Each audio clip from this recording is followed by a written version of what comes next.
ગામમાં fake Colgate બનાવતી ફેક્ટરીનો પર્દાફાશ।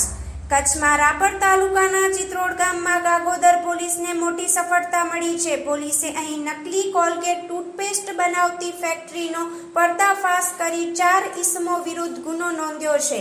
ગાગોદર પોલીસને ગુપ્ત માહિતી મળી હતી કે ચિત્રોડ ગામે સરકારી હોસ્પિટલ પાસે આવેલા મુકેશભાઈ રણછોડભાઈ મણોદરા પટેલના શોપિંગ સેન્ટરમાં ડુપ્લિકેટ કોલગેટ બનાવવામાં આવી રહ્યું છે। પોલીસે દરોડા પાડતા 2 ઈસમો રાજુભાઈ ડાયાભાઈ મકવાણા રાજપૂત ઉંમર 22 વર્ષ રહે ચિત્રોડ અને સુરેશભાઈ મહેશભાઈ ઉમટ રહે નલિયા ટીમ્બાને ઝડપી પાડ્યા છે।